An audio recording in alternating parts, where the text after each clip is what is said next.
1, and we are live. We are live. It is time. Deal Flippers, Friday night. Ask us your questions. Guys, we're going to have a fun time tonight. We're going to talk about the life of a real estate investor, the ups, the downs, the all-arounds. A frickin' roller coaster it was this week. Uh-oh. I better turn that off. See what I mean? The life of a technology-challenged real estate investor. Yeah, Microsoft calls him to solve all the issues. Yes, Microsoft. You know what he tells him? Just do an update. The update. Just turn it off, turn it on again. It should fix it. Sometimes I'll hit it. So I think we should start. You want to start with the deals first, or you want to start with the roller coaster first?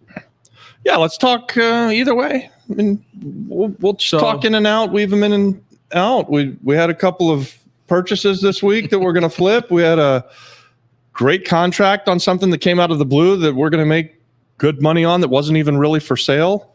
So that's always nice when you can sell something for a big amount of money and it wasn't even out there for sale. And we had a couple of projects that got a little sideways unexpectedly. We had someone who we love, who we've trusted for a long time. They got sick and they had to leave a position. And so now Adon's jumping in and going to help run one of our small hotels on the island. And yeah, what a week. Good week.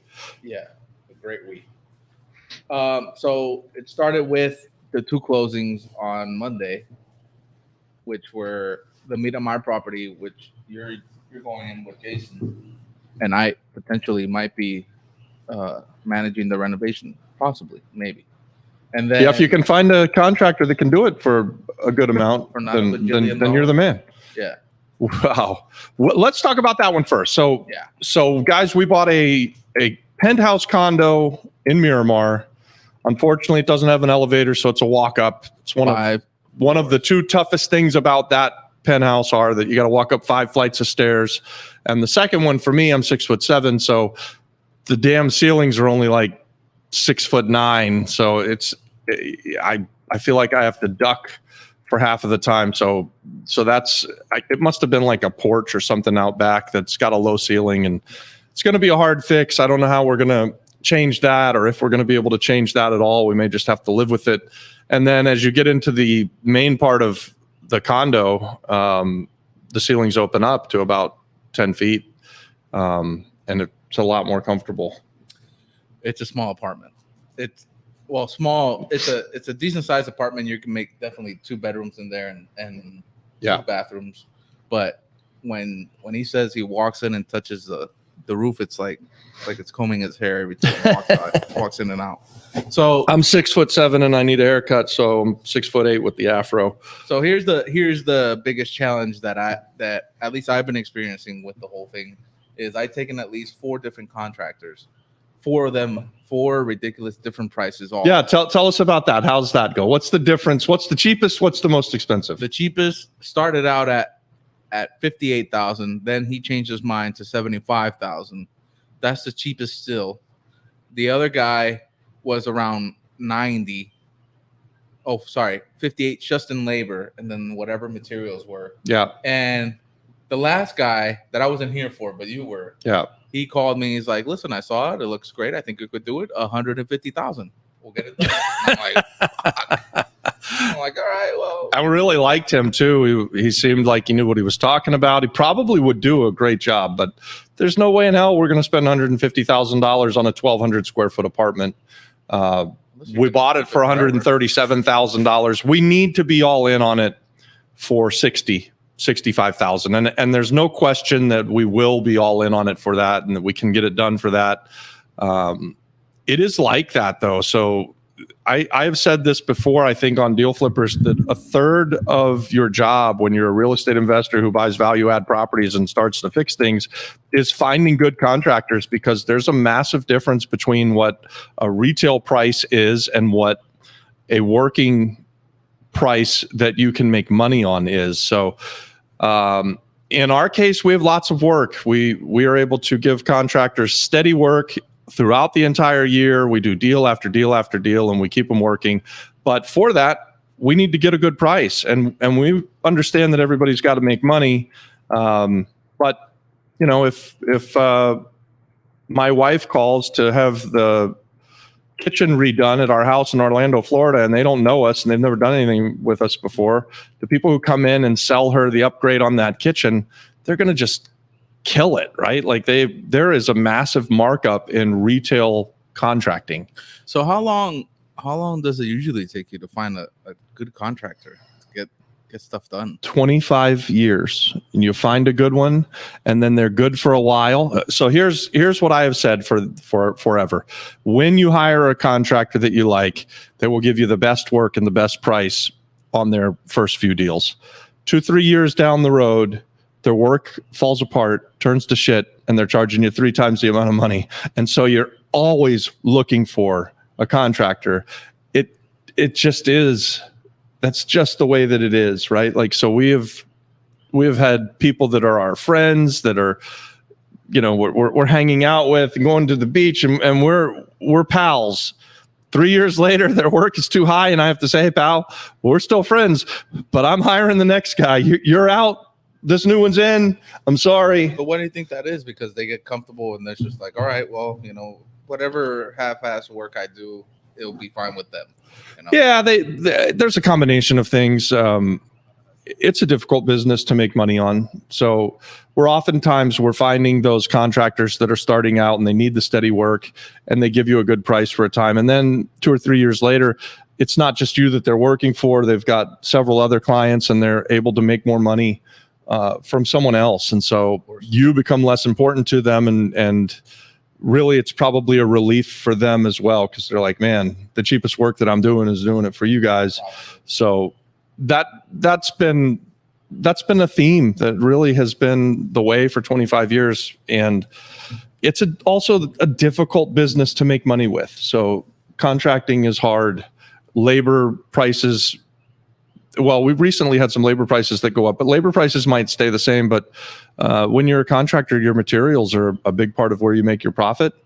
And like recently, materials prices have doubled across the board. Like, the price of the kitchen behind us, went from $1,000 to buy that to $2,000. It just is, right? And so if you're starting out, and then 6 months later you're buying that piece of material that 6 months ago was $1,000 and now it's $2,000, and you're the contractor responsible for that, you don't make the money. So now we jump into the next deal, right? You guys seen it here before. It's the Rio Piedras property in Santa Rita. So today we went with a different set of contractors. So I've been thinking like 4 or 5 contractors over there. We're still waiting on bids, but this guy does not want to get the materials at all. Yeah. Doesn't want to be in charge of buying it at all. Because that's exactly what he said. I'm not making any money here, and I'm not trying to make money on that. Yeah, he knows that it's difficult to buy the materials today and store them. That sucks. That's tough. To not buy the materials today, but to give us a price on them and then be buying them 3 or 4 months from now, he doesn't know if they're going to be up or down or sideways or what. So I get it. And luckily for him, we like to source our own materials, and that's one of the things that we're pretty good at. So we don't mind sourcing materials on the island. And that's not bad. So what I was trying to express to him as we were walking through there was, give us the entire bid for everything that you're going to do. Find all of the subs. So talk to the plumbers and the electricians, and then tell us in the bid what materials are going to be covered. Because when you get a plumbing bid and an electrical bid, normally they're going to buy their own materials, right? Like, so we're not out there sourcing pipe fittings, and we're not out there sourcing 12 gauge wire or whatever the hell it's called, and the different things that electricians need, right? So that should be included in the bid, and then the rest of it can be labor, and they will say, we've estimated $3 a square foot for the tile, or we've estimated this for the kitchens, and give us a price point at which we're at, that we know if we can go out and buy it cheaper than that, we save a little money. If we spend more than that, it's on us. So in your 25 years, have you always gone and about your own materials after you see a bid? No.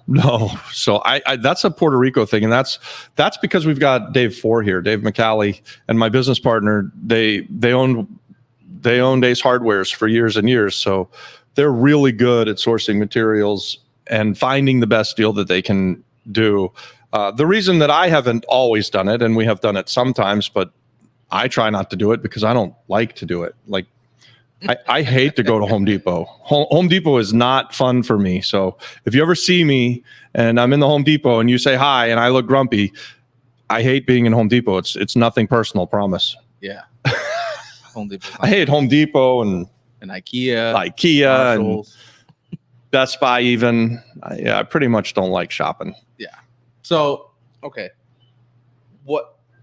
How can you talk down the price? Because my major worry, at least with the Santa Rita property, because the major problem in the Penthouse is you got to go 5 flights of stairs up and down. Yeah. And you have to deal with neighbors and you have to deal with a bunch of stuff. Santa Rita doesn't worry me like that. But what it does worry is that electrical and plumbing. All it has is cold water running through the whole 5 units. Yeah. It's only cold water. So when he was explaining, like, hey, well, we can do plumbing, but just remember, even if you put a cistern or you put the instant-ons, we have to reroute plumbing to make sure that there's hot water and cold water. Yeah, but luckily we're going to rip the bathrooms apart anyways, so they're going to be in those walls. This isn't going to be difficult plumbing work. They just split it off and have a hot on one side and a cold on the other, a hot on one side and a cold on the other. Yeah, but they just got to work on that's just something they have to do anyway. Yeah, it's something that they have to do, and it shouldn't be super costly. He was making it sound like it's just. He was making everything. So I mean, he's pointing to the thing. Oh, do you see the wave in the roof? That's going to be a problem. I was a little bit concerned about all of the problems that he saw because it just seemed like regular. It seemed like really regular problems. Yeah. And he was even showing me pictures of like where he had fixed it before. I'm like, yeah, we do that on every single property that we've ever bought, right? Like in Puerto Rico, everything's made of concrete. So concrete gets wet and it starts to crack and you've got to seal it. You've got to patch it. You've got to fix it. Here, sometimes you'll have the ceiling start to drop and there'll be exposed rebar and it can look really scary and really bad. But you can fix that stuff too. We fixed it all. I mean, when it's really bad, you cut it out. Like if sometimes the thing bows and is concave and you have to cut it out, but we don't have that in Santa Rita. We have a really good roof. It's a really solid house. Yeah. It's in very good shape. Yeah. So some of the stuff he was pointing to me is just absolute cosmetic stuff. And he's pointing to it so that he can justify the price he's going to give us. Yeah. Because he's just talking about labor at this point. Yeah. And we get all the materials and he just installs everything. Yeah. And I think there's a good chance we're going to use the guy from up the street who's already renovating the 12 units because it'll start to make sense for him to send his guys, only 5 houses away and keep his guys busy and stuff like that. Well, that's why the guy reached out because he's like, hey, I'm about to finish this product. I need to finish this project and I need to put these guys to work right away. The guy today reached out like that? Oh, yeah. Okay. Well, might work to our advantage. Yeah. I don't know. I'm hoping today's walkthrough was much more clear and we were able to just get hopefully a final price because I took an electrician over there and he scared me. He's like, yeah, it's about $20,000. And I'm like, what are you talking about? Everything's going to be exposed. You don't got to make holes. They're already going to be there. Yeah. No, $20,000. I'm like, oh, right. Well, I mean, it is expensive right now, but we got to find the right one. So I can do an example of that on the Calle Hoarder deal. We had an electric contractor who we'd used before, who'd done some work for us, and who we like a lot. He does really good work, and his bid came in at like $38,000, which is Calle Hoarder's bigger than Santa Rita. Yeah. But it looks like it's the same damn builder. I mean, they're really similar. So we're building a bed and breakfast there and going to change all the wiring and all the plumbing. He was at $38,000. We ended up getting that same exact job done for $22,000. So not quite half price, but that's real close to half price, right? Yeah. And we used a different electrical contractor. Maybe we need to take that contractor over there. So we can Well, that was we just can the do first that. guy, right? And I did all that while I had to go jump on a plane the next day. Yeah. So right now I have another guy in mind that I have to go take over and take everybody. And I'm surprised that it would be 20 grand since the power is on there, the lights come on. And even the guy today was pointing at stuff saying we need to do this and we need to do that. And I'm going, I don't know. I mean, the electric works, right? Like the lights come on. I don't think you need to rewire this house. Well, what he was pointing out is because our strategy with this flip is FHA. Yeah. And he's saying he's looking at the little things like the electrical box. The electrical box is 11 feet in the air. If you can't turn on or turn off a breaker without using a broom, when the bank comes and says, hey, you got to bring that electrical box down or we won't be able to approve the FHA, I've never had the bank say that. I don't know. I don't know that I've ever had a box that was up in the air like that. I wonder how the power company reads the damn thing, because it is high in the air. And we're talking about the outside meters, not the inside breaker box. That was the outside meter. I don't know why we would change that. The inside one is up high too? The outside should be fine. It's the inside that's an issue. At least that's what I understand. And so if the inside you have to bring it down, yeah, well, it shouldn't be that expensive, but I'm not an electrician. It's pretty crazy. We'll see. So, hey guys, yeah, put your questions in the chat here and let's answer as many questions as we can over the next hour or so. We have a question. And we have a question. Nice. Is that Elon Musk, does it say? It says Elon Musk. No, it doesn't. It says Elizabeth Musk. What's it say? Sorry, guys, I'm damn near blind. I got blind when I turned 40. So he says that we can expect houses for him. We are not house inspectors, but if you send us pictures and break down the deal, we can tell you if we have a good deal or not. And you can send that to the flipflopflipper@gmail.com. But we do not inspect homes. We can walk it with you if you think you have a deal. Usually we try to do photos and videos and see the breakdown of what you're trying to do with it. But you might mean that can we walk you through a deal or talk you through a deal? Yes. And if you'll send us the email at the flipflopflipperpr@gmail.com, we can talk to you about your deal that you've got. Hey guys, we invite partnerships on this channel. So one of the main reasons that we put this content out there is that we hope that you will like what you hear, that we give you value, and maybe you'll invite us in on a deal, or maybe we'll invite you in on one of our deals. But it all starts by us having a relationship, and that starts with an email at the flipflopflipperpr@gmail.com. So yes, sir. So we got another question. Hold on, here we go.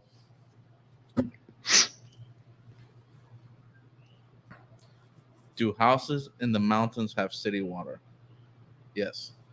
Yeah. Yeah, the houses in the mountains have city water. Also, cisterns are a huge thing on the island. It's not uncommon for many houses to have both a cistern and have city water. But it's not a bad idea to have both either, because water, just like the power here on the island, doesn't always work as well as maybe it should. But I think it's getting better. So usually you have a cistern and it's filled by your connection to water. Yeah. In Puerto Rico, it's illegal to collect rainwater, but a lot of people look the other way. Yeah, and do that too. If you're using your cistern to flow through to the house, I wouldn't advise drinking the rainwater. Clean it first. Yeah. So, but having a cistern in case the reservoir dries up or something happens and there's not running water for a day or two. I mean, and that has happened to us over the past 5 years several times, where they'll actually ration water, and parts of the island we've been places where the water's on Monday, but it's off on Tuesday and it's on Wednesday. So what's our new deal? We have 2 new deals. So we have a 5 unit. Is it a 5? It's a 4 unit. Let's call it a 4 unit because we're going to renovate it. If we renovate it, we'll do it as a 4 unit so that someone can buy it on a FHA deal and get a conventional loan. I think that makes it really more valuable for us to be able to sell it to someone who can get it appraised and get the loan from the bank. Yep. If you wanted to create it into more units, it could be 5 or 6 units, depending on. So if someone wants to buy it from us now, you could turn it into a 5-unit or a 6-unit pretty easily. Be 7.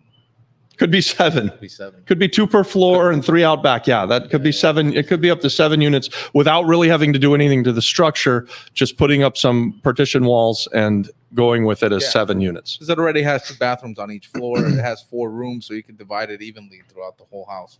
All you would have to add is maybe a little kitchenette. Yep. And so, by the way, guys, that house in Santa Rita is vacant.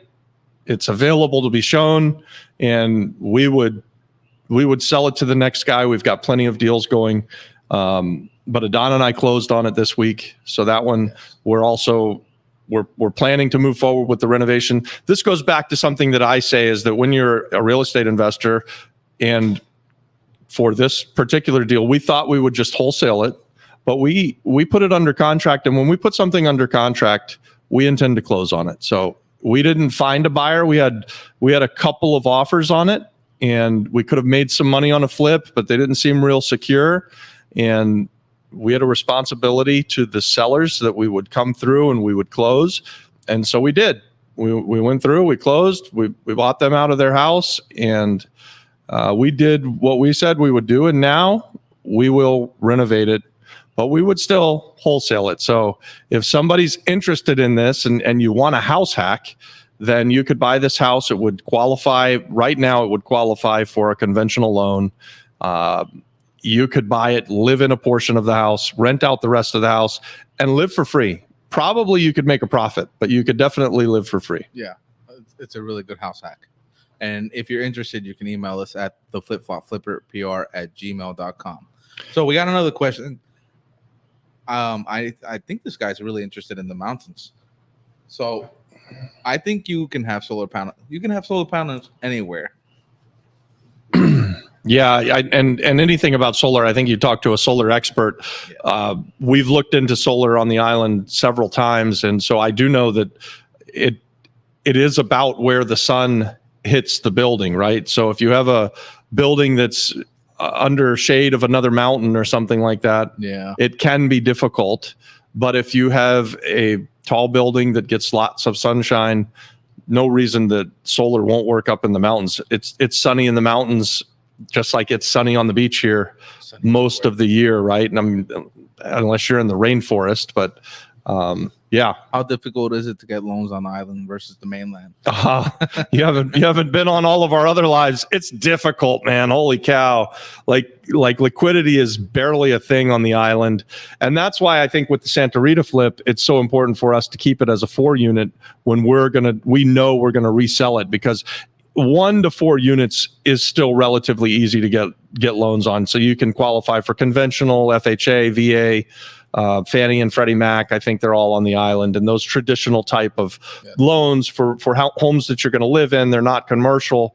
They're very available. It's not really difficult to get those loans at all. It's the commercial stuff. So once you get above 4 units, a 5-unit and above, obviously, then you can no longer qualify for any of those conventional type products. And there aren't really any good products for this non-conventional stuff. So we have on the island a bunch of 5, 6, 7, 8 unit apartment buildings, and they cash flow and they work like a champ, and we make a high return on our money.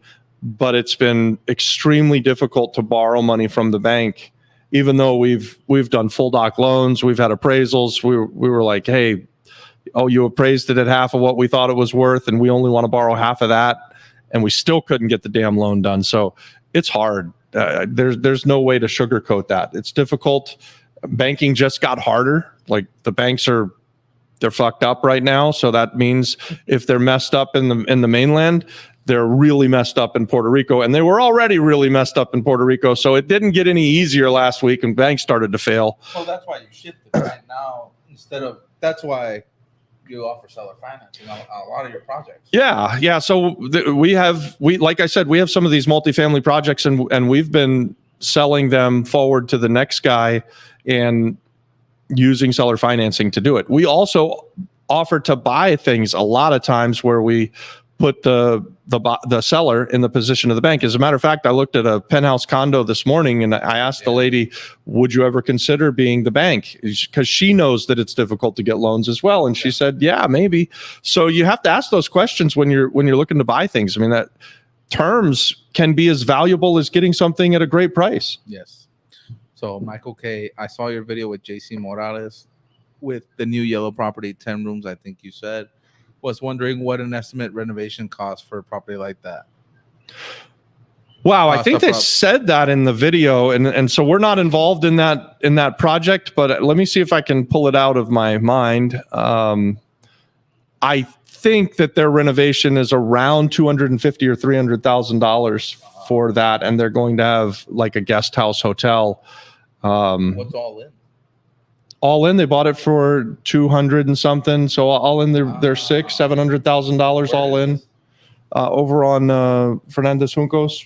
About the property he was talking about. Which one's he talking about? The short on.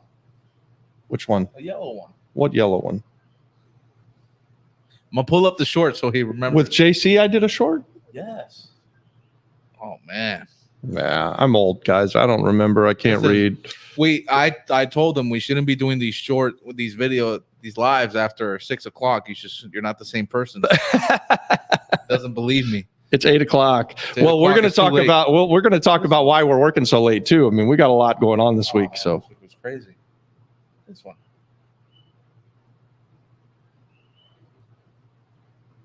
That's not there. Hit play.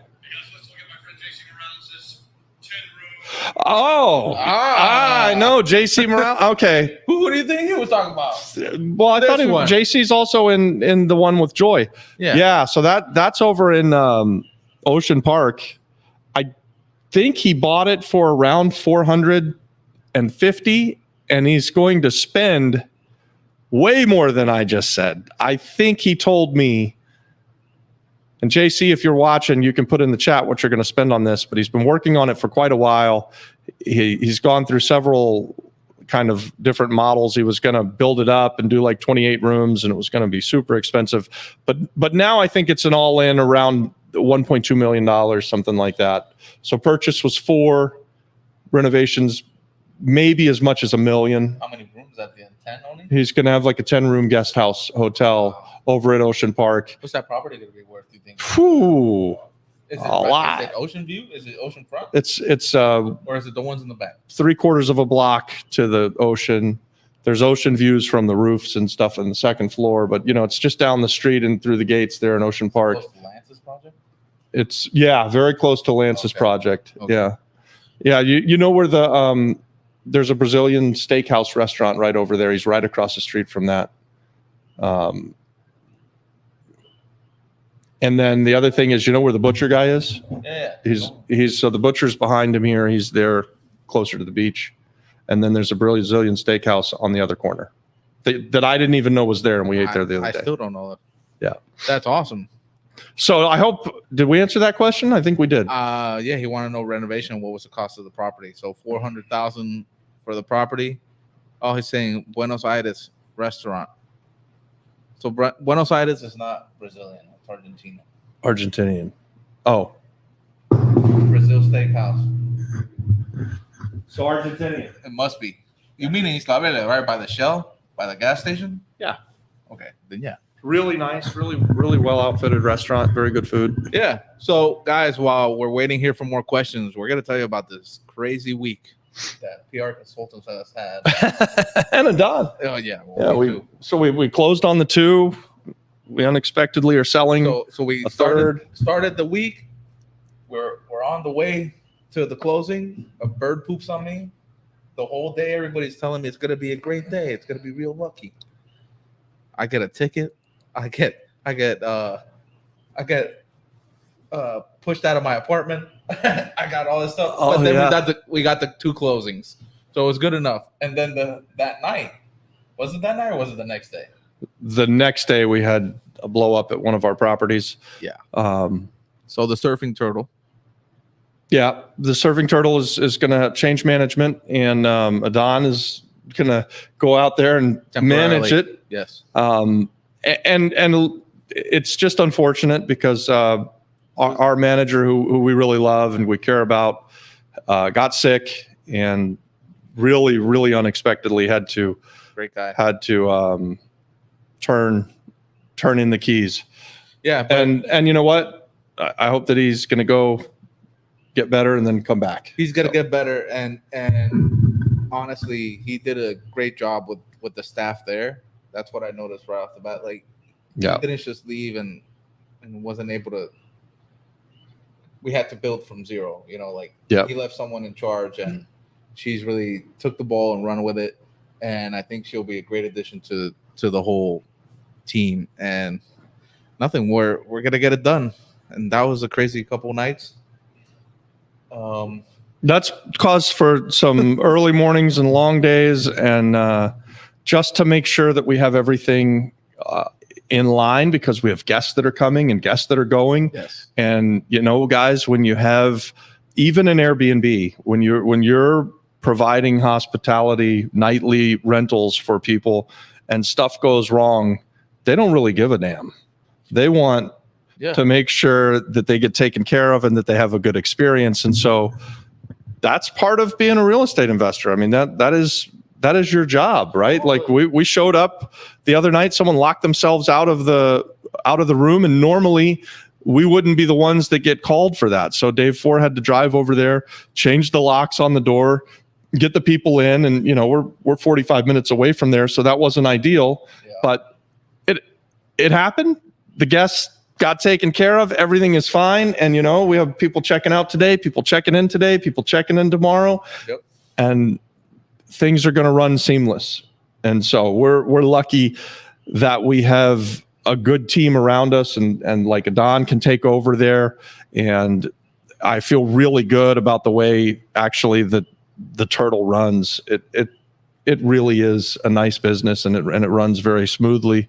So it's going to continue to run very smoothly. Yeah. And the guests will never know that we're having any kind of shift and change or anything. It's a major difference from long-term stuff, right? Long-term stuff, for the most part, tenants take care of smaller issues, the water, the this, the that. But when you paid so much money to go stay in front of the beach, and you can't get into your unit, and it's dirty, and it's just you're starting the vacation off that. Those people don't want to get there to think; they want to get there to not think for the next week. Yeah, so, we pride ourselves in being super hosts on Airbnb or having 5-star ratings at all of our properties across the island. And part of that is that, we show up, we listen, we if you guys come and stay with us, we're going to try and make it so that you have the best stay possible. What's the maintenance, but like at the Surfing Turtle, both in terms of money and what needs to be fixed? What's the maintenance? What's the maintenance cost? Yes, I imagine. Or what's the maintenance look like? Wow. So the Surfing Turtle has maintenance team there, and we're constantly coming in and fixing. And actually, that's one of the first things you're going to jump on, Adon, is we're going to go out there. We were already set to do our spring cleaning and change out anything. We're by the beach. Stuff gets rusty. Stuff starts to not look so good. So we're every year going to go in and clean things up. We do that in the springtime, and then we'll do it again in hurricane season around September. Those 2 times of the year, we go in and tighten up the ship and make sure that everything looks really good so that the guests get the best experience possible. You do that every year? Every year. Wow. Every year. It's a nonstop. Gotta keep going. Now there's some things that you have to do not every year. Like we're going to have the mural redone, and it's been 2.5 years since we've had to touch that up. How but about sealing the roof? We seal the roof every year. So this time you're going to do it? If we haven't done it recently, then either now or then in September. Before hurricanes. Yeah. So either now or in September, we would seal the roof. We probably actually seal the roof in September because of the time of year that it is, right? And I could tell you, I haven't gone over there yet, but when you're next to the water, if you don't have stuff that's stainless steel and it's just regular metal, then all that stuff is going to look ugly. It's going to get rusted right away. You got to make sure you treat the paint with like good products. Yeah. And keep the place clean as possible. Yeah, it's amazing what the sun and salt will do to, even like at the Surfing Turtle, we've got really nice wood railings and wood staircases, and they're lacquer finished, right? And they looked great. And then 6 months later, they look terrible, and you sand them down and you redo them. And it's a constant battle, and Mother Nature will always win. So besides the paint and the mural and all that stuff, you're getting new doors, right? Yeah. Nice. So we had those beautiful wood doors. We're 2.5 years in, and they look dingy. They don't look good. So we're gonna replace the doors on the Turtle. We're gonna with the white ones, or no. We're gonna have, if anybody has seen our property out in Rincon, we have these metal, but they look like wood frame. They look like a wood door. So we'll have a wood colored door still, but it'll be aluminum. That's awesome. So I'm pretty excited to get that started, and he thinks we'll never do deal flippers again because now I have a 9 to 5. But I think we could still keep doing this every Friday. Yeah, we're just gonna have to, instead of getting to work at 8 a.m. and go until 7 every day, we're gonna have to get to work at 7 a.m. and go till 10 every day. Well, we'll figure it out. The YouTube channel cannot die. It's too much effort. No, we won't let the YouTube channel die. We like doing it. It's a lot of fun. So guys, we're opening this up. Any questions you have about the Surfing Turtle, about the frustrations of being a real estate investor, especially here on an island where everything works backwards instead of like the way we work in Florida. Yeah. I think Florida you could tell me, but Florida has its issues, right? Florida has its issues. Everywhere is going to have its issues, right? So you're not, unfortunately, able to do a business in a vacuum. So part of being a real estate investor is that you need to be able to be flexible, and you need to be able to take and roll with the punches, right? Yeah, like I did at times this week feel like I was on the ropes. And, they were about to knock me out. And then a $2.9 million offer comes in on a property out of nowhere. And it's like, well, today is a pretty damn good day, even though the whole day was a freaking tornado. It was horrible, right? And this isn't even the Surfing Turtle stuff. This was just like, we're battling. We seemed like we were in a battle earlier this week, and things weren't going our way. And then that happens, and it puts a smile on your face, and you go, all right, well, that was really good. It was pretty funny because it was a quick thing. Like we analyzed it the next day, right? Like I asked you more questions about it. I was like, oh man, this is going to shit. This is going to shit. Oh, we got a contract for 2.9 million. Oh, okay. Yeah, that's awesome. So this is still on fire. Yeah, this thing burned down over here, but this thing was so good, it's still a good day, right? Yeah. So what are the plans for the YouTube channel? So, I mean, well, guys, so answer first. I'll answer. Yeah, I think the plans for the YouTube channel is that we're going to continue to do what we've been doing. We believe we put out more content about Puerto Rico and real estate investing in Puerto Rico than anyone else on the planet. We are going to continue to invite partnerships, and we're going to keep doing these live events as long as people keep showing up and asking us great questions. We really appreciate that. Yes, so thank you for asking the great questions, McKenna. That's cheating a little bit because he's my son, but it's still good to have the questions. It helps to go. He threatened him, and he's like, "Hey, watch my YouTube channel. I'm gonna waterboard you." Like, oh my God, you threatened your kid? I sent out the text. I said, it puts the live on the phone, or it gets the hose again. Oh man. Well, so thanks, McKenna, for showing up. And besides what he said for the YouTube channel, just to add in on that, it's to make sure we always bring value and show that if this is the life and the path you want to take, it's done, and here's a guidebook to go for it. And we're not the only real estate channel in the world, but we're the PR centric one at the moment. But all this stuff here, if you can get through real estate investing here on the island, I'm pretty sure anywhere else you go, it's not going to look, you're going to be like, that's nothing compared to what I had to experience here. Things are tougher here for sure. I would imagine you have to be more creative, right? You're more creative because it's hard to get money. It's harder to get the lights turned on. It's harder to navigate the roads. There are things that are difficult here in Puerto Rico, but the nice thing about being here in Puerto Rico is when you're value add investors, there's lots of things that need value add, right? Yeah. So there are a lot of opportunities and lots of buildings out there. And so we invite people to come to the island and partner with us. I mean, I think that's one thing that it separates us with this YouTube channel, is that we're not here really to sell you a book and a tape, right? Like, I'm happy to spill all of what I've got inside of my little brain that I've accumulated over the last 25 years and having done a few thousand real estate deals. And that's what we're going to continue to do. We hope that we're going to continue to give great value. We're going to continue to partner with people who we meet through the YouTube channel.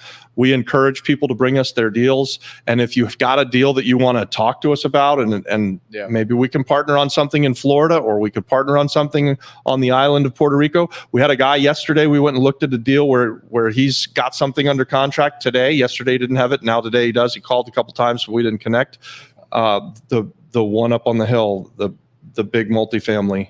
Oh, and it's a beautiful property. And so yeah, that's a nice property. He sent me a text. He's like, look, I might have a deal. And I was like, okay, where is it? He said he's sent me a pin, and I was like, Don, we're near this. Let's go look at this. So we went and we looked, and that's what we do, right? Like, so we go look at as many pieces of real estate as we can. If someone asks us to check out a $5,000 shell of a house in the mountains of Fajardo, I'll probably drive out to the mountains of Fajardo to look at it with them. And if somebody asks me to look at a multi-million-dollar hotel deal on the ocean somewhere in Rincon, I'll go look at that as well. So we look at as much stuff as we possibly can, and we like to partner with people. Yeah. And I think that's what differentiates us from most YouTube channels. Like, we're inviting you to be in business with us. And it all starts with, sending us that email, us getting to know each other. Yeah. If you've got a deal you want us to look at, then we talk through deals and we look at stuff. And that doesn't mean that we're automatically going to do a deal. If someone sends us a bad deal, we'll talk it through and we'll politely say, hey, it's not for us. And I'll tell you why it's not for us. I mean, I'm not really afraid. If you want to know if your deal is, something that's a good deal, I can tell you that it's a good deal even if I'm not interested in it. Well, you can figure it out, right? That young guy I called you the other day about that deal in the Wild, and it was like, well, it doesn't really seem like a deal. And yeah, we sat there for a second. It's like, well, but what if you were able to get like this or like this or like this? You're right. So then it does become a deal. He called about a multifamily and told me the price that they were asking, and told me that it was rented, and so it was a low cap rate deal. Yeah. And like 11. It's not a value add deal necessarily, right? So most of the time we're trying to buy stuff that has a real low value now because it's in bad shape or it's not being used at its highest and best use. And then we buy it and we fix it up. We do value add. We know that we're increasing the value, and then we get it rented out and we increase the value again. In this case, it was a cash flowing deal, and he could buy it at about a 10 cap or so. So that didn't really fit our model. But what I did is I talked him through and said, hey, but if you were to buy it, even at what they're asking, and structure it in a way that you give her this amount of money down and then monthly payments and so on and so forth, that you could turn it into a good deal. Because it's not always about price. It could be price or terms or both in order to find out that you've got a really good deal. And the beauty about that deal, it already was cash flow. Yeah. It's just a matter of how can I make sure that the cash flow pays for the deal. Yep. And I'm not $200,000 in. So we have this question from Michael K. Basically, in PR, as there's no financing, what do you do? What do investors do? All private financing? Yeah. So what a lot of people do is they form syndications on bigger deals, and on smaller deals they partner with people who have money. So in our community, it's very common for even us. Like if I find a deal tomorrow, I'm probably going to put it out there. Hey guys, I'm looking for partners. And what's that mean? That means I've found a deal. Let's say I can buy it for 70 grand and it needs 50. So that's 120 grand all in. And I'll say, who's got 120 grand to my group of friends and people who I've done business with. And I'll partner with people. Someone will put up the money. My company will do all of the work. We'll get it bought. We'll get it fixed up. and we'll get it sold. And when we get it sold, the person who put up the money gets all of their money back. If I've got any money in the deal at that time, I'd get my money back, and then what's left over is the profit, and we'd do a 50-50 split. We've been doing that kind of structure for years and years now. It works really, really well. I sleep easily at night because I don't have a lot of debt. I have some business partners who have money, or I have some money and I partner with people in the same way. So I've been on both sides of it, right? Like, so if someone brings me a great deal and they're going to do all of the work and they're going to take a portion of the profit, but I'm going to put in the cash, I'm in for that, guys. I like to do deals where I don't have to be the one who drives the ship, but oftentimes we're the one who drives the ship. So if you're starting out, Michael, and you're looking for a deal on the island, maybe try to find some like-minded people that have some money, and you do the work. There is value to you being on the island and finding these deals, and there's enough meat on the bone here, generally speaking. So the deal I'm like describing, well, let's go through one we just closed this week, right? So we just closed one where we bought it in the mid twos and fixed up. We think we're going to sell it for $500,000. Yes. And so we when we were going to close on it, I went to a friend who I've done at least 50, maybe 100 deals with at this point, and said, "Hey, Tom, listen, we're buying it for this, and we're going to put this in it." And he ended up wiring $300,000. We're going to get the place. We got it bought. Now we're going to get it renovated. I'm going to fund any excess money, so I don't ever go back to Tom and ask him for more money. Yeah. So if we're all in, say at $350, and then we sell it for $550, Tom gets his $300 back. I get my $50,000 back, and there's $200,000 worth of profit. Tom gets $100,000, and Adon and I have $100,000 on our side.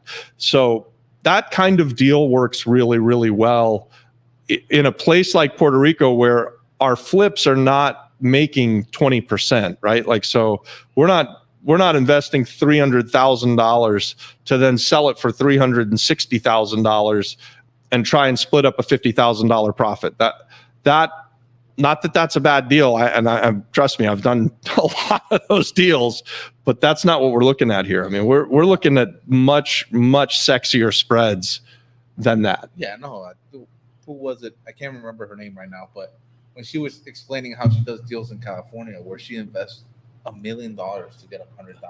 Yeah. I was just like, what? Yeah.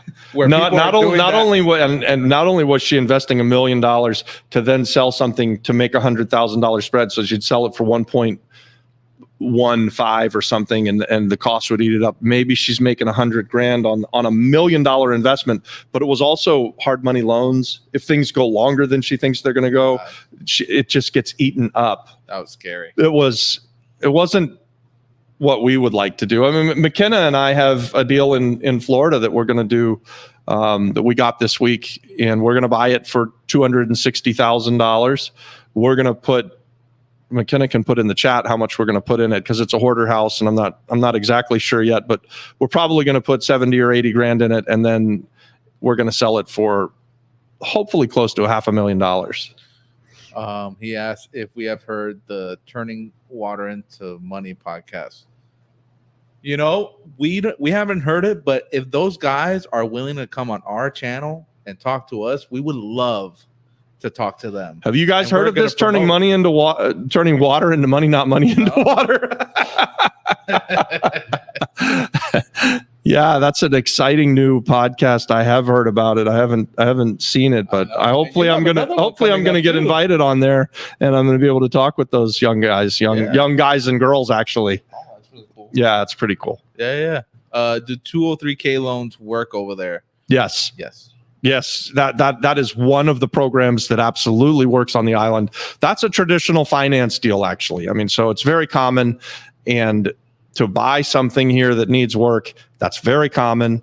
So that not only does it work here, but that probably could be your preferred way to go, because if you do buy something using a 203k plan, then you are doing value add investing, and you can expect that you're buying something with equity and you're fixing it up, and when you're done with it, it should have even more equity than it had the day you bought it. So yes, I think I highly encourage you guys, if you don't know what a 203k loan is, that's where you borrow from the bank a portion of the purchase price, like 95% of the purchase price, plus then they'll lend you money towards the renovation. And so a really, really smart way to look at things on the island of Puerto Rico, because there is so many things that have potential, huge potential. Don, you're looking at one that hopefully you get under contract, and maybe a 203K would be great on that. I mean, you're going to buy a house that you could live in, but if you fixed it up and made it nicer, it has a massive amount of upside. 100%. Yeah, we went to look at that this week, and I'm planning on applying through FHA, but we went and walked down a couple of houses down, and I'm glad we did, because that house just opens your mind up to what we're buying right now. It's like you're buying this 4 bedroom 2 bath house, and the layout is a little weird, and the kitchen, you can't see how it could be more open. And we walked in next door to the other guy's construction, and we asked them if we can go look at it. And they have done such a sick job there. Yeah, it's the same house. The same freaking house. They didn't even move the rooms or anything. They just made them look amazing. Bigger windows. The only big thing that I saw they did there was they actually lifted the roof. They took a portion of the roof out and pushed it up. And that was probably the most expensive thing there, but it just looks really, well, really good. They did also, they took down a wall so that they opened up the kitchen and made it this massive open kind of concept kitchen. And they enclosed the garage. And that made the house massive. And it looks good, guys. So, you know, that kind of thing where you change in a good neighborhood. These are houses that are selling for $300,000 to $500,000, and then this guy comes in, puts in another couple $100,000, and it's crystal clear he's got $1 million house. No question about it. There's no question about it. To the water in the back, so you can put boats in the back. You got a sick house. Yeah. All right, here we go. Would you take a journey through commercial or industrial real estate maybe in the future? We would. And we have commercial stuff right now. We do, yeah. So we like buying mixed use buildings, especially big vacant mixed use buildings that have been sitting in distress for a while, and then fixing them up. Like we've got a 13,000 square foot. It used to be a supermarket or a Sears or something like that, and so on the ground floor it was some kind of commercial store, and on the upstairs it must have been in Canovanas, the Green Monster. Yeah. And now we've converted that into something that's going to have a really cool commercial space on the ground floor, and we've got 4 like out of sight, big, really nice, really well done apartments up there. So and we bought that place at an auction, and we've been renovating it, seems like forever.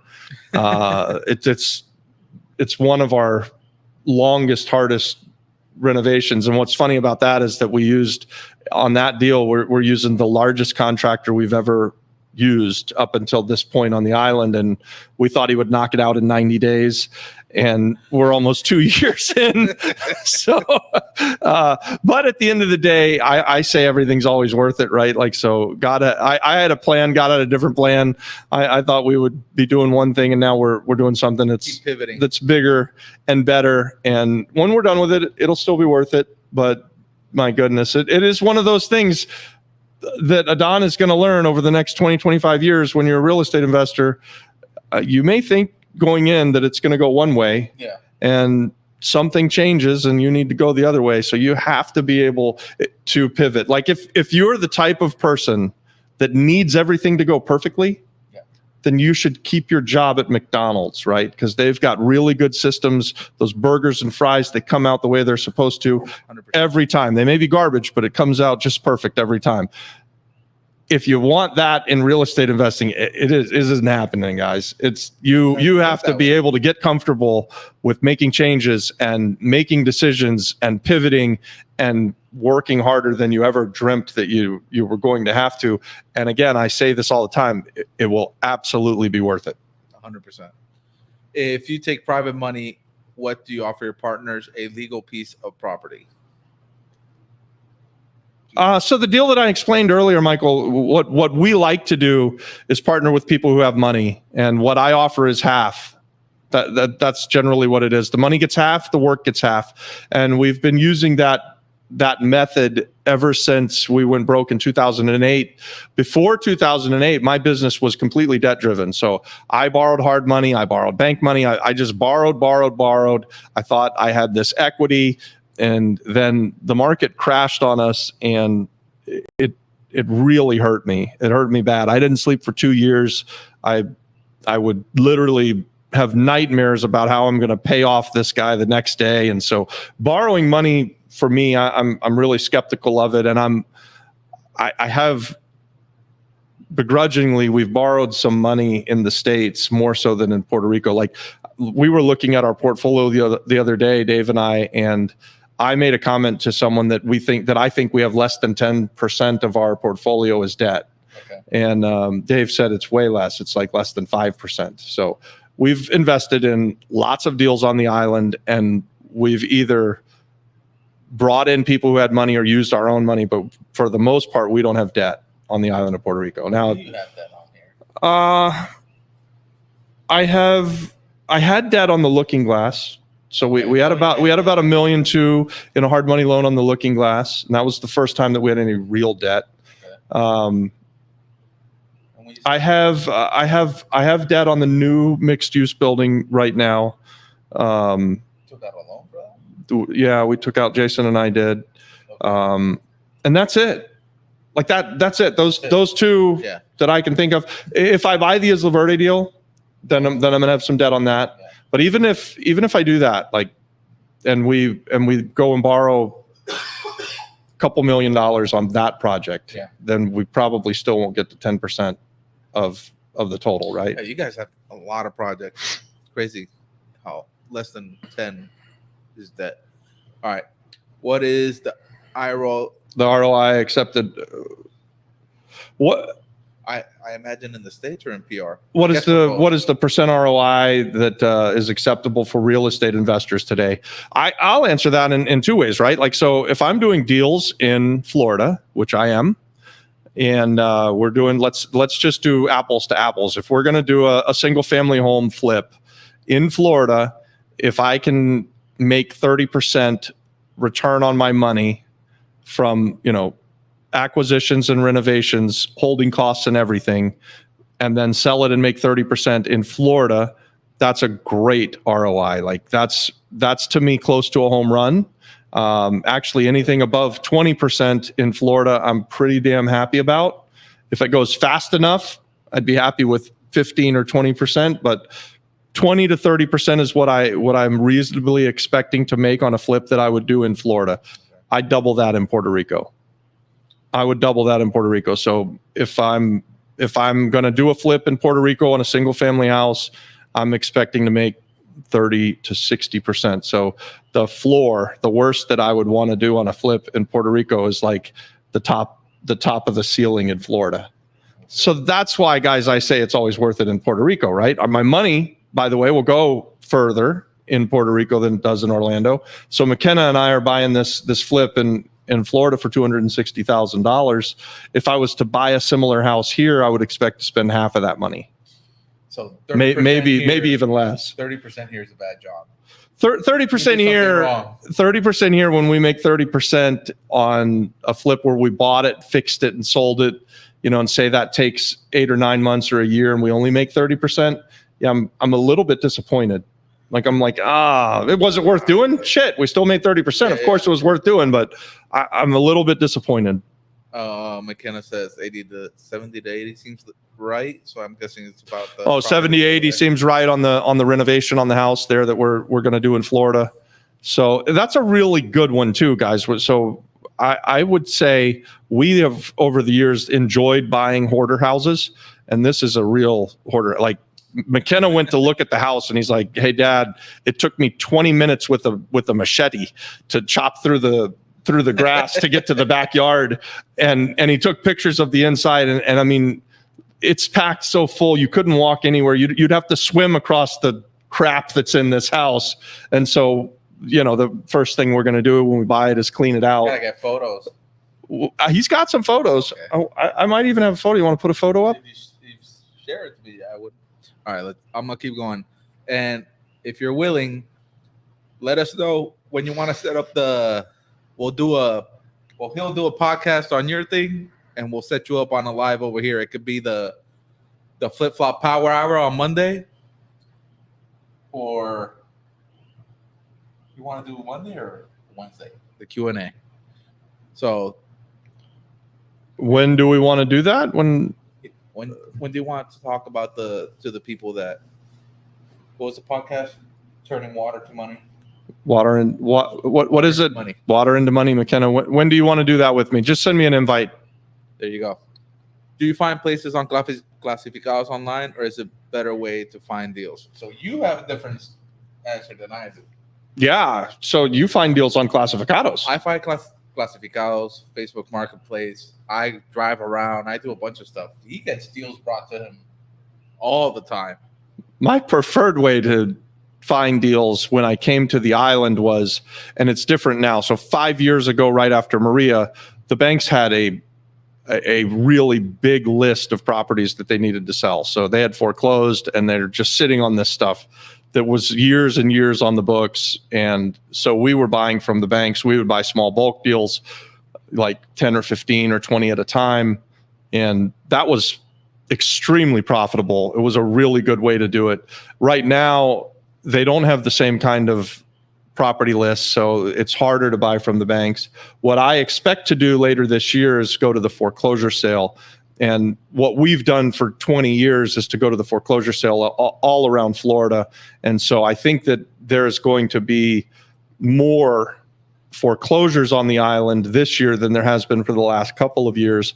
And I expect that there will be some really good deals there. Well, not only that, everything's tightening up. And it's kind of like the conversation you had with Pedro the other day on the live. Yeah. As the banks start feeling the pressure against the wall, yeah, they have to write off assets, or they have to or when they're foreclosing, they may at the foreclosure sale, if someone's willing to bid on it, take less than they're owed, because they don't want to get the real estate on the books, because it causes them big problems, especially if they've got other bad assets on the books. So it's better for them sometimes to take a loss at the foreclosure sale. And when that happens, I want to be there for that. And so that's the most difficult way that you can buy traditionally. That's the hardest way to buy houses. You have to pay for it the same day. You have to do your own title work. You don't get any inspections. But because you do that, you buy things at really deep discounts. And so I think that's going to, I think there's going to be some opportunities here on the island anyways later this year. And they're probably already there, and I'm just not looking. But because that's our background, I expect that'll be a place that we will go to buy some stuff later this year. So, but I also like to partner with people who watch this channel and that are subscribed, that send us an email to the Flip Flop Flipper at PR, the Flip Flop Flipper PR at gmail.com, and bring us deals. If you want to partner with us, if you want to talk about whether your deal is a good deal or not, if you want to talk about how to find money for it, I like having those conversations. I'm a deal junkie. For the past few years, I haven't been buying at as fast of a pace as I normally would, and I'm still probably not buying at as fast of a pace as I normally would, but we still do a dozen or 2 dozen or 3 dozen deals a year. Because the deal quality is much better. Well, we're doing some bigger stuff on the island. We have several hotel projects going in there. And it's no longer just buy a house, fix it up, and sell it. Now it's buy a distressed building that hasn't had power in 5 years, put it all back together, turn it into a hotel, do it through Act 60, get tourism tax credits, run the damn thing at the end of the day. So they become much more involved, right? And we're still a small company. We're not large at all. It's what is it? It's Linda and I. It's Dave and Carol and Dave and you and Lewis. I mean, it's a small business, but we pack a punch. Hey, Richard, he tried calling you. I saw it the other day. You didn't pick up the phone, so you got to call him. All right? Send an email. We did try to connect, Richard. I know, and I think Richard did try to call me. We do need to talk. We will connect. As a matter of fact, Richard, tomorrow is a really good day for us to talk. So if you want to call me in the morning at 11 o'clock, I'll answer, and you have my number. There you go. BK, it's good to see you, man. Hey, Breeze. How do you guys know when you have a good deal in the island? You want to answer that one? So it's a great question, by the way. Knowing that you have a great deal on the island of Puerto Rico is different than knowing that I've got a great deal in Orlando, Florida. So Orlando, Florida, I can take the address. And again, I'm going to just compare single family homes to single family homes, right? In Orlando, you give me 123 Smith Street, I can throw it in Zillow. It'll tell me what's the house got a Zillow, what's their Zestimate. It can tell me what are the expected rents of the house. And then I can figure out what I'm paying for the house. And I know that way whether or not I'm getting a good deal through price and the data that's just like really easy at my fingertips. Yeah. And the way that I know that I've got a good deal in Puerto Rico, it's a lot harder, right? Like, so I have to drive neighborhoods. I have to call on all the stuff that is for sale that's around. And sometimes it's hard to even know what the hell is for sale. The data is just much more difficult. So a lot more goes into figuring out the value in Puerto Rico than in Florida. But because of that, I think we're able to buy at deeper discounts as well. And so sometimes we look at things and you don't even have to get out of the car to know they're a good deal because you have, well, for instance, Juan Ponce de Leon, we're invested heavily on this street here, Juan Ponce de Leon, from the Sierra Corazal, yeah, okay, that one. Sorry, guys. So from that, behind me up the street, and then going out towards Miramar, on both sides of the road, I've tried to become an expert in that area, and so not too long ago, I pulled up to a place that I knew I could buy for like $25,000, and I was with my wife Linda, and I'm like, we don't even have to get out of the car. This is a deal, right? Because the house is existing. It's 25 grand, and a fixed up house on that street's going to sell for 150 grand. Yeah. So it didn't matter. I mean, unless the house, told me get out, then I wouldn't have bought it, right? That's so scary. If it didn't scare me as I walked in it, I was buying it, right? And so we knew right then. Something I would add to that, I discovered recently, and I'm pretty sure it's been there for a while, I just never saw it. Clasificados has a separate tab where it shows you properties that have already been sold. Really? And I don't always let myself go by that, but you can go look at what the asking price was at that moment. Yeah. And kind of gauge, hey, maybe they were asking that. And sometimes I try to find the numbers for that property and try to call. Yeah. If I can get connected to that realtor and be like, how much did it really go for? Yeah. They're willing to tell me, because that's another thing. They think because the price of that, you think they're gonna just like, oh, you're not gonna buy the next one at the same price. So like, well, it's better if you tell me, so that I'm a more serious person that wants to really buy this and get you paid and get myself paid and get everybody around me paid. Yep. So, but that's one way. Another way is, going into a clean and trying to figure out. You've got the app, the Regrid. The Regrid app, yes. The Regrid app is really good. The problem is, compared to the States, is we just closed Tuesday. Yeah. That won't show up for 2 years. That probably won't show up for the next 2 years. So you will not be able to see right away what we purchased it for. That's exaggerating, right? Like maybe it'll show up 3-4 months from now, but it won't show up next week. And in Orlando, when McKenna and I close on this house that we're going to close on, it's going to show up the next day, or within 48 hours or something. So there is ways to do it. And a good way that you were telling me when you first got here is, if you're looking at a property that you're not sure what it could be fixed up, and there is one fixed up that they're trying to sell, call that one and try to get an idea of like, all right, how could I make sure that's a good idea everywhere, right? Like, so your very, very best comp is to take a house in the neighborhood that was fixed up and in good condition and see what that sold for, and then take the house that's distressed and imagine it in that fixed up condition, and that's what the value would be. Those are the very best comps. The other thing on the island of Puerto Rico that we do, there's a paid service that you can run comps with, Tasa Max. What I prefer to do, because well, I just prefer to, in Puerto Rico, enlist the help of a good agent, right? Like, so if actually a good example, the fourplex that we just bought, that Adon and I just bought, we asked Roberto Segui to come out and look at it and tell us, hey, are we crazy? Is this a good deal? Because we looked at it and we thought it's a pretty damn good deal. Yeah, we thought and we thought if we fix it up, we'll probably get $500,000 for it. Yeah. And so when Roberto comes out without us telling him that we think we can get $500,000 for it fixed up, and he says, hey, Robert, if you fix that house up, I think you could get $550,000 for it. That's a pretty damn good indication that we're not wrong. Because Roberto, he's the man. He is a beast, and he's got his finger on the pulse. He's worked for the banks.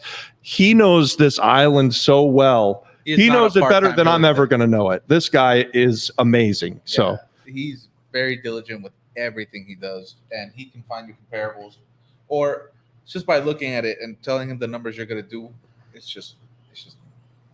I think leaning into the real estate investors that you know, and leaning into the good real estate agents that you know, especially on the island of Puerto Rico, is an excellent way to find out what something should be worth and whether or not you've got a really good deal or not.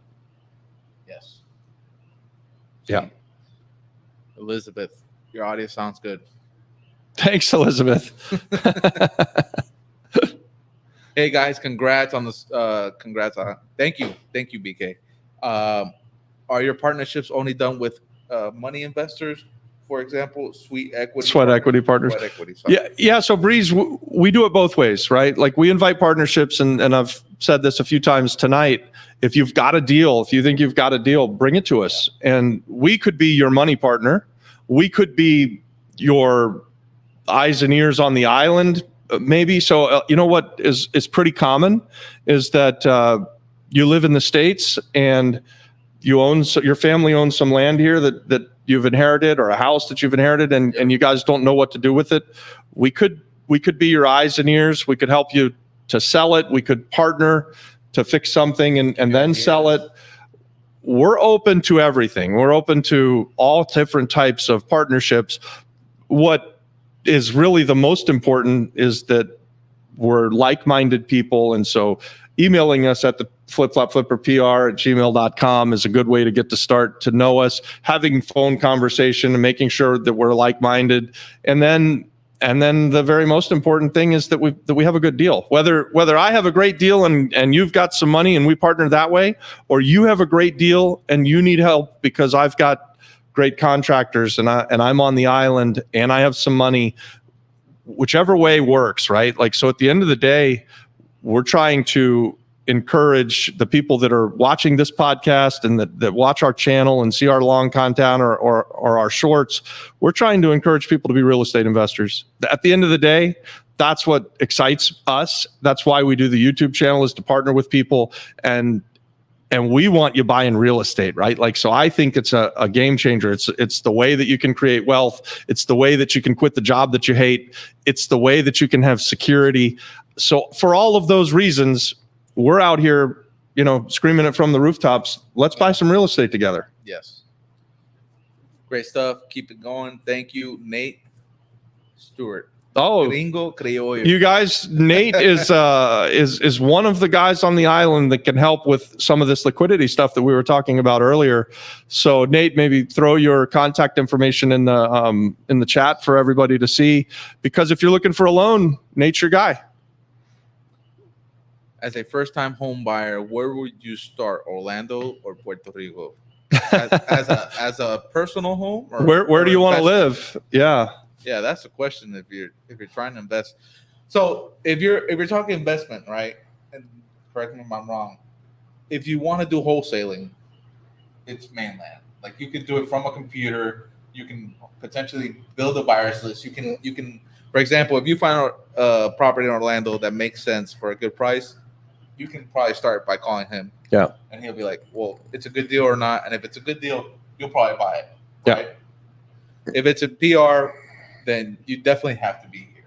Like, there's, definitely. You don't absolutely have to, but it is super valuable to be on the island. And if you're on the island, if you're living already in Puerto Rico, I wouldn't go anywhere else. Yeah. This to me is still the very best place to invest in real estate, hands down. And guys, I am investing on the mainland. I am investing in Puerto Rico, but for all of the reasons that I say all of the time, there's so many pieces of property out there that have been distressed for such a long period of time. When you're a value add investor, you can drive around in any neighborhood here, whether it's a multi-million-dollar neighborhood or a working class neighborhood. There's always nice houses and there's always distressed houses in the same neighborhood. Oh, I mean, right next to each other. We're renovating a house in a neighborhood that's got houses that are 10 or 15 million dollars and big, beautiful, amazing palaces.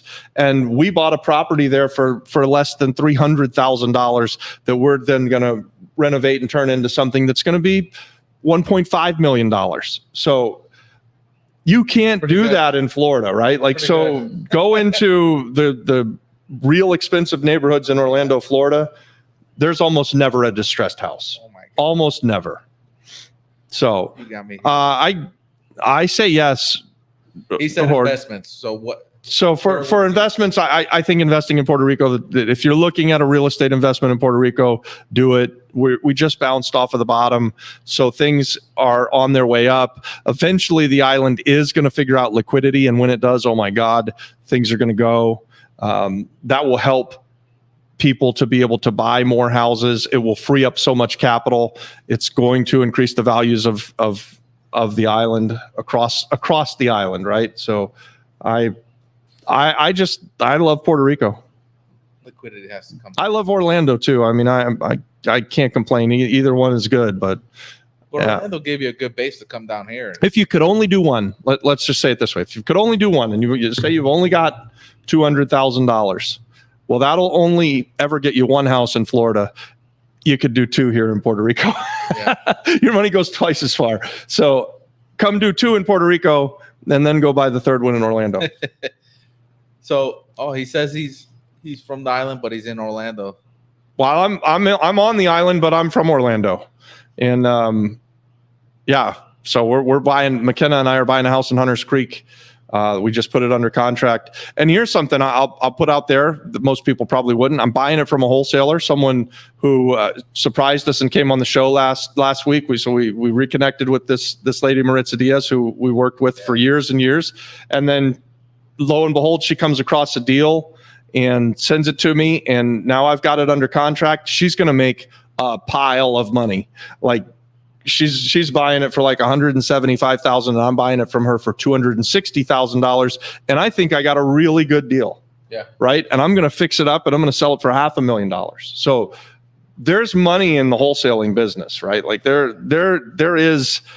are going to be more deals now that the mainland is sort of having this hiccup and there's distress. So there are deals in Orlando too. Well, guys, we're an hour and 18 minutes in, so keep asking your questions. If not, we're gonna start wrapping it up really, really soon. We would rather keep answering questions. So if you guys have more questions, keep asking the questions, and we'll keep going. And thank you guys for asking all the great questions that you ask. And we love it when you keep showing up. Like BK Breeze comes on almost every damn time we get on, and it's awesome to see. Yes. And we appreciate you. He asked if we ever put the link. I think we did it for the last one, but let me see if I find it. What is it? The link for the Act 60 stuff. So Googling it right now just for you. I think we talked about that last time, and we tried to put it out there. So let's get it out.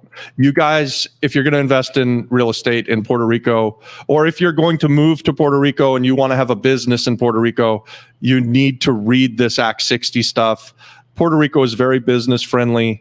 Act 60 is for everybody. I really, really like to get this message out there that Act 60 is for the local Puerto Rican family that's lived here on the island their entire life. Use Act 60 to start an export services business, or if you're a young person, use Act 60 to start a young entrepreneur's business. And read the act, read Act 60, because if you just say Act 60 to people, you're going to be told that it's not for you if you're local, and it's not true. That's not true. It is for you. It is for Adon. It's JC Morales is using it. Edgardo Joy is using it. BK, I just put the link up in the chat. That one takes you to a general website, and it says there in the top right corner somewhere, it says download PDF file for Act 60, and you should be able to get that there. And let me know if that doesn't work. Send us an email, and we'll try to get you that link. And so if anybody ever asks you if Act 60 is for the local people on the island, tell them yes, because it is. It is. There's only like one or two things that the locals can't touch, which makes no sense, but you know, yeah, unfortunately, and because the one thing is written wrong and ruined it for everybody. It gets it a black eye. It ruins the whole thing when there's so much good that look, on Act 60, you've got to be an entrepreneur. You've got to start a business, right? Like, so Act 60 does you no good if you work at Walmart. But if you work at Walmart, you're paying taxes straight out of your check every month. It's why I'm not an employee. It's a terrible way to earn money. Yeah. And it doesn't matter if you're in Puerto Rico or if you're in the States. If you invest in real estate, there are some tax benefits to that. And then Puerto Rico allows entrepreneurs to get some tax benefits because you're starting a business, you're creating jobs, you're spending money, you're investing money and time and effort. And there's so much good that comes from someone starting a small business. Did you guys know that in the last year, over half of the jobs that were created have been created through small businesses? So that's phenomenal. That's so powerful, right? Like, everyone who's listening to us can start a business and create jobs for people and raise the wages, right? Like, if you don't like the minimum wage, start a business, become a business owner. If you minimum wage has gone up a lot. Yeah, but if you don't like it, and you don't want to work for the minimum wage, I don't like it either. I wouldn't work for a minimum wage. Hell no. I'd start a business and make some money. Yes. So how do you find those low deal value deals than wholesale? Excuse me. I don't understand. How do you find a good deal and wholesale it? How do you find it and wholesale it? Yeah. To then wholesale it. So how do you find those low value deals to then wholesale it? Yeah. So how do you find a great deal that then you're going to wholesale? So when you're starting out and you're becoming a real estate investor, what I encourage you to do is to pick an area that you're going to invest in. So if you're in Orlando, Florida, then drive around your neighborhood there in Orlando. Like, I'll give you this as an example. I live near Boone High School in Orlando, Florida. It's called Soto, south of downtown Orlando. And I drive over the last 20 years, the roads in that area, literally so much that if you give me an address in 32806, I can within minutes realize where it's at, what it's worth, and know if it's a good deal or not, right? Like, so I don't have to do any research at all and just say 1233 Essex Boulevard, 32806. Okay. And I can think about, I know where Essex Boulevard is. I can punch that into Zillow. I can see what that house is worth. I know exactly what I'm willing to pay for it. I've done it so often. And so what I am saying is to become an expert in the area where you live and where you will invest, and call on everything that's ever for sale and talk to every realtor that's got something for sale, call on every for sale by owner, and then just follow that stuff and call them, find out when it goes for sale, what they're asking, and then a few months later, call and find out what it's sold for. Or in Florida, you can very easily put in the address in the property appraiser or on Zillow, and it'll tell you what the damn thing sold for. And you can become an expert by doing this stuff in your spare time.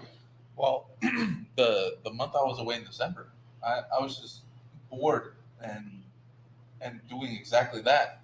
Going through Redfin, going through Zillow, just property hunting and trying my hand at wholesaling in the States. And I can tell you, it is so much easier to comp and get it and do a educational just guess and be like, yeah, this makes sense. Yeah. To try to wholesale for it or something like that. Yeah. Especially if you can lock it in. And So, kiss a lot of frogs, right? Like, so just you look at so much stuff that's not a deal until you find something that is a deal, and it'll become apparent to you. And it's a lot of work.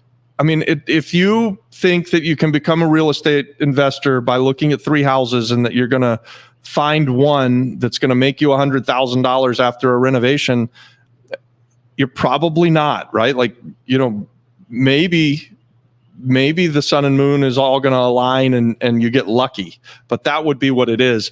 But if you look at 300 properties and buy one out of the 300, you're very likely to make a lot of money. You will find. Do I do cold calling? No, I have never done cold calling. I personally haven't really ever spent a ton of money advertising to look for properties. Now, I know that that's a phenomenal business. Jerry Norton, he's got systems built, and they spend hundreds of thousands, probably millions of dollars every year to advertise to people and have people cold call for them and set appointments. I've never done that. So I will tell you, and here's some really cheap and easy ways, especially in the mainland, for you to find lists of properties with distressed sellers that are there for you to go and make bids on and try to buy every single day. You can easily find in most places in the United States a list of foreclosures. And so when I say a list of foreclosures, that means houses where people are going to lose it to the foreclosure sale. So it's still owned by the current homeowner, and you could send them offers, and you don't have to spend money to get these lists. They're very easy.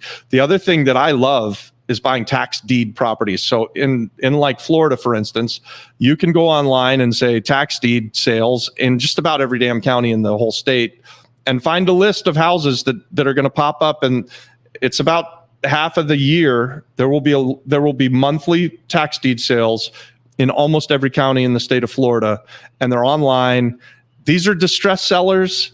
You could buy them at that tax deed sale, or you could drive to the house, knock on the door, make offers. You could do that, right? Like, so that's a free, easy way to find distressed properties or distressed sellers.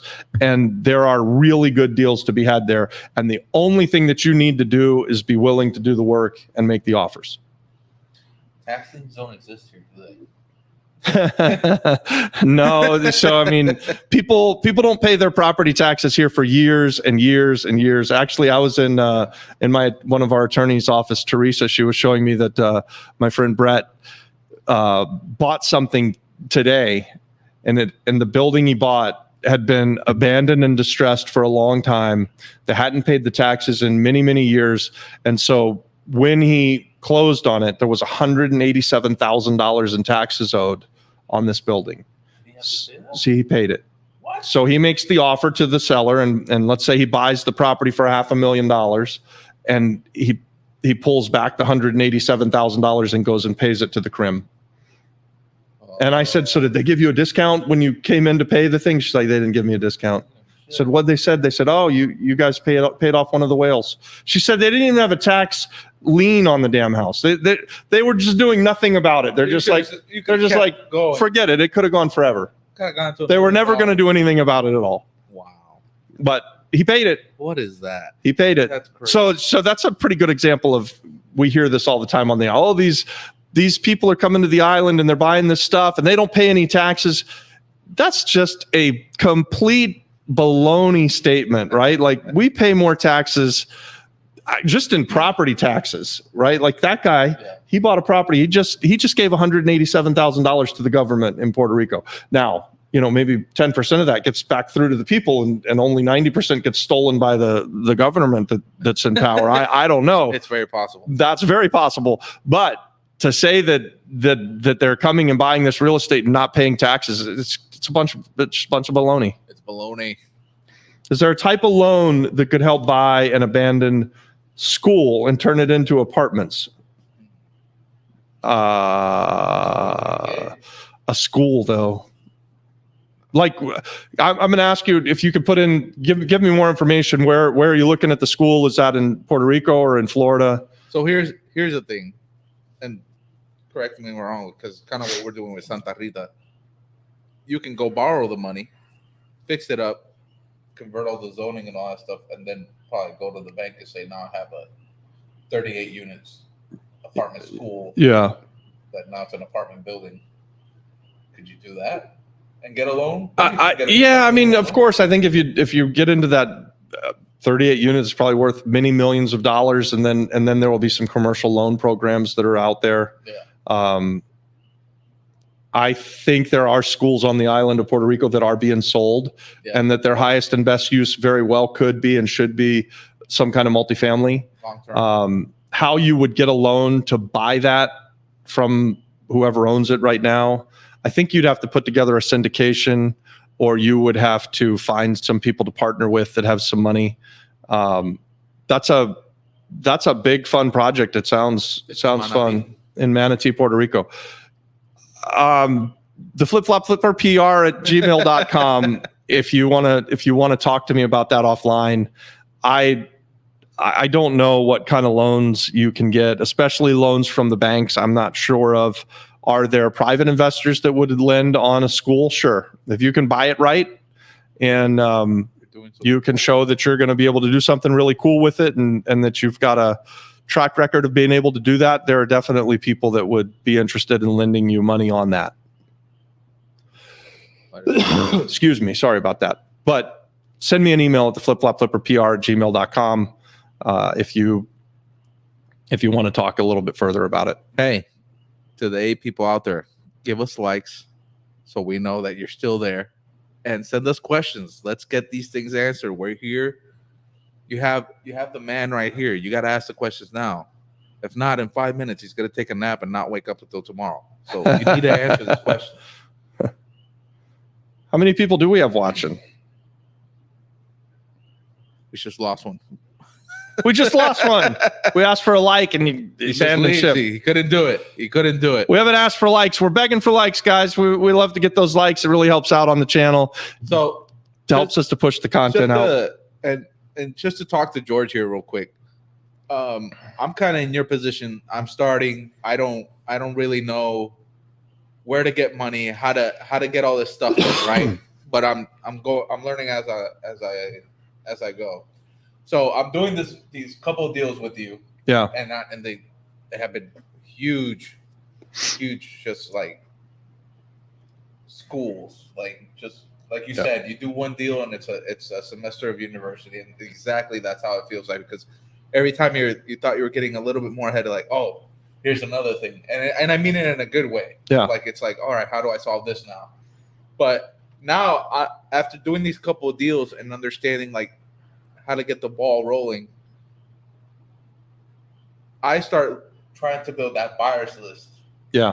And understand, hey, let me call these guys. Let me see what they're looking for. Yeah. Because instead of me trying to look for a deal and like you say, put the square peg in a round hole or something like that. Hey, I already know, let's say 3 buyers. One's looking for single families, one's looking for multifamilies, one's looking for that big hotel deal with the Act 60 and all that stuff. Yeah. All right, so now I have 3 different products that I can go out there and look for. And know, hey, I have one for the single family, I have one for the multifamily. So that's also a strategy you can do too. And maybe in Florida as well. Reach out to like Robert and reach out to whoever else could be on that buyer's list, like McKenna. Yeah. Be like, what are you looking for? Put us on your buyer's list, guys. If you got properties in Florida, I want to be on your buyer's list. If you've got properties that you need to wholesale in Puerto Rico, I want to be on your buyer's list, right? So you can email me deals at the flipflopflipperpr@gmail.com. Hey, Chris, Chris has money to invest. What's it say? Sorry, I have money to invest and have been looking into some areas, but what lenders are available on the island? Sorry, yeah. And he knows Puerto Rico really well. Thanks, Chris. So earlier we had Dale McKenna. Earlier, we had someone who's a lender or who is a mortgage broker. El criollo gringo. Yeah. Nate Stewart. Yeah, Nate. We had Nate. So reach out to Nate. Nate, if you didn't already, put your contact in there. Or Chris, again, you can speak to our friend Bill Halleck at Aceland Mortgage, and reach out with what you're looking for at the Flip Flop Flipper or PR. or reach out with what you're looking for at the Flip Flop Flipper. And so, Chris, I mean, you're a good example of you've got some money, you want to do an investment, and maybe George has got a school that he can buy in Manatee, and he's got some money and he wants to do an investment, and you guys can meet each other and network with each other and do a great deal. And we would love to see that happen, right? Like that's part of what we're here for. It's not all about, when we say we partner with people, we also are matchmakers too. Like for years, I went to the Breakfast Club and someone would say, I've got this deal. And I would know from the week before that someone was looking for exactly like what Adon just said. I'm looking for a house hack, right? And someone would come in and say, I've got a fourplex. And I'd say, hey, you need to speak to you and put people together and put deals together. That's no. And I seen that investing has different grades and different levels. Yeah. So you have me, for example, the investor that at the moment doesn't have money to spend, who's trying to build up his portfolio, but is willing to do the work and get the work done in the sweat equity and able and available to give up part of the equity to make sure that the deal goes through, but it's still getting done. Then you have the person that has the money that really doesn't want to be involved as much. Maybe it's Chris, and you pair him up with a person like me or George. It's like, hey, they're willing to do it as long as I'm keeping my eye and making sure that these guys are competent in doing their job. Then why not go through with that? Because not every investor that has money wants to be doing the work, and not every person that does want to be doing the work has some money. Yeah. So it's like peanut butter and chocolate. It's two great tastes that go great together, right? I was thinking about what you're saying is like we've done 3 deals now, right? Well, is it 3? We bought 3 deals. One was a deal that I had for a while off and on, and we bought it and sold it. The one in Sierra Gordo. Then we found San Ignacio together when we were off looking at something we were never going to buy. This speaks to go and look at everything, right? So we went to this neighborhood to look at a property that's a $10 million property. They wanted to sell us the shell of a house for $2 million, right? It was destroyed. I was never going to do it, but I look at everything. So, and then as we're leaving, we see this small sign up on the telephone pole, and we ended up buying that thing in the same neighborhood for less than $300,000, and we're going to fix it up and sell it for $1.5 million. Yep. Unbelievable deal. And then so the first one I had, we did it together. The second one we found together, and the third one you found all on your own. You brought the deal to us. You had it under contract. You were like, Robert, is this a good deal? And I don't know. I'm off island. Sounds like it could be a good deal. I'm not there. He's like, well, I think it's a good deal. I'm put it under contract. Puts it under contract. I come back. I'm like, yeah, it's a good deal. Do you want to partner on it? He's like, yeah, let's partner on it. So that's how it evolves, right? It's just that year of schooling. I'm telling you, like I would never have that confidence just to walk out. That's why I feel like I understand what George is going through. If you don't know, you don't know. Yeah. And it's always good to jump in with both feet, but it's even better to have a mentor next to you. I can remember that when you called me up about this third deal, and you're like, it's a fourplex. It's this. Do you think it's a good deal? I was like, well, it doesn't sound like about. I'm going to give him $5,000 right now. I'm going to put it up. Well, hold on. I'm trying to give people money. Hold on. You were so eager, and you were right though. I think you were like sitting in the car going, "This is a freaking deal." Yeah, you knew, right? Like, I know this is a deal. It has to be, and it's one of those areas in the island that until like a month ago really wasn't being spoken of, and it showed up on the news. It shows up everywhere, and it's starting to blow up, and it's really, really getting better, and it looks awesome. And it's like, all right, this is the next spot. Yeah, and so we're rehabbing a 12 unit on the same street. Yeah. Now we've got this 4 unit. The guy behind the 4 unit he's got a 9 unit building. He's done an amazing job renovating it. Local guy, real estate investor, really sharp guy, and that whole kind of area is getting revitalized, renovated. It's right by the school, so there's a lot of college kids, and the school unfortunately has a shortage of housing. Well, they closed down their dorms. And if it's anything like construction is on the island, they're looking a couple of years out before they even start putting those back online. Yeah. So in this couple of years, you can capitalize on there not being enough dorms for students. Yeah. And besides the dorm and the school and all that stuff, the whole little town of Rio Piedras is just glowing right now. You go to the center, and there's the old buildings are getting renovated. The markets are starting to come back out on the weekends. There's people doing comedy shows in the weekends. Like, it's becoming a really, really cool spot to hang out again. So, guys, if you have more questions, please throw them out there. We're gonna start calling it quits pretty soon. So we have 5 people watching, so we're getting to the end. I think we only have 4 likes. So if you're there watching and you haven't hit that little like button for us, we appreciate it. And it looks like we have other people watching on YouTube and stuff. And we'll go all night, guys. It is a Friday night. This is what we do on Fridays. We don't go hang out and party. We go on YouTube Live and hang out with you guys. Yeah. So this is fun though. I think you guys did a great job of I can't talk. A great job of asking some really interesting questions, and I hope that we give you the kind of value that you'll keep showing up and keep asking great questions. So, sorry. Yes. So, how do you start, George? This is what I would do, and this is already a year in, right? Because you started way different than I did. You went and borrowed money from family members and got into a deal, and that deal didn't sell for 3 years later. But it got done, and then you figured out how to get the next one, right? So where I would start is figure out what type of investor do you want to be. Do you want to be the wholesaler? The wholesaler, you can find so much information online. We have a playlist where we have how to be a wholesaler, and then you have people like Jerry Norton and Pace Moore, where you can go out there and you can find that information online. But if you want to be a fix and flipper, or you want to be a deal maker, where you go and find that deal and you present it to a person like Robert and be like, hey, and partner, I have this deal, and be like, can you come in with me? And he has 25 years of experience and you have 0, and he can take you through. He's not gonna go hold the hammer for you, but he's gonna be like, all right, you're gonna go to the contractors, you're gonna go talk to 20 contractors and see which one gives you the better bid, and finally says he can do it for this amount of money. Yeah. You figure out all that stuff. That's where you start. So you need to figure out what you want to do.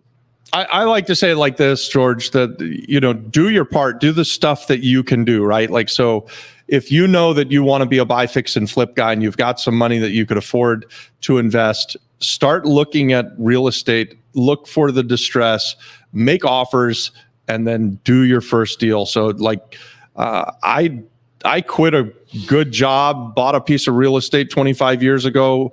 And this like happened all within like a 2-week period of time. Like, I realized I wasn't long for the job. And how did you get fired? Guy named Carlton Sheets online. I'm watching in the middle of the night, and it was just an infomercial with these people going, I bought a house with no money.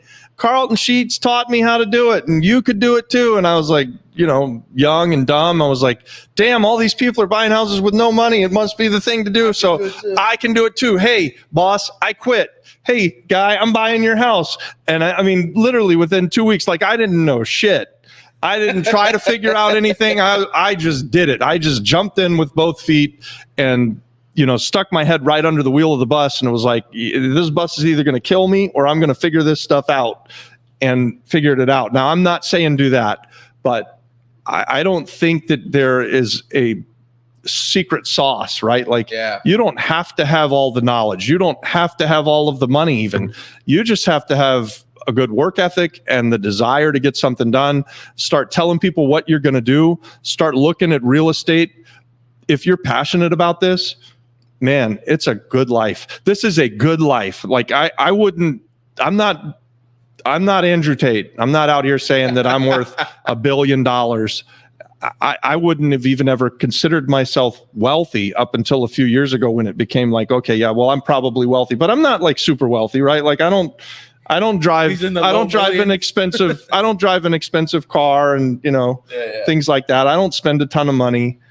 We live a very nice life, though. Next door. I'm sort of. Yeah, I eat better than that guy, but that's the one thing I do spend money. I eat really, really well, but it's a good life, guys. Like, being a real estate investor has allowed me freedom to be my own man, to raise my children, have a good family, have a really, really good life. You know, I've got a good relationship with God and with my wife, and thank the Lord for all of that stuff.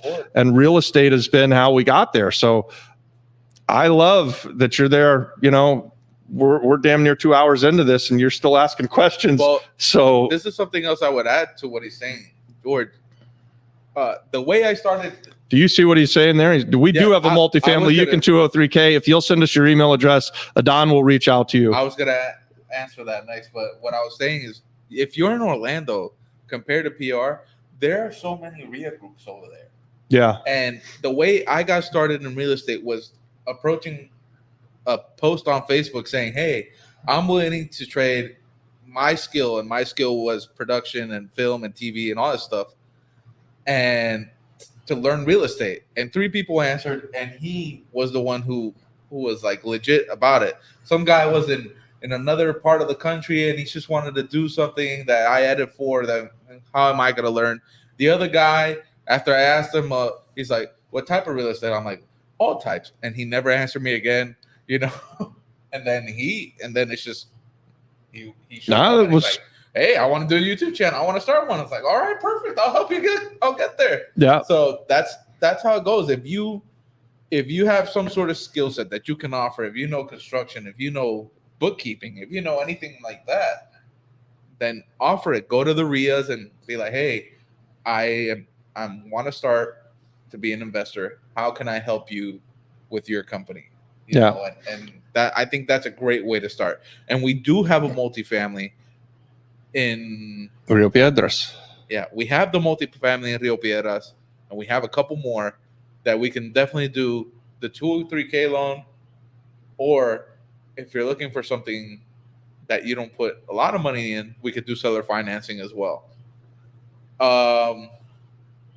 And the apartment one is already cash flow.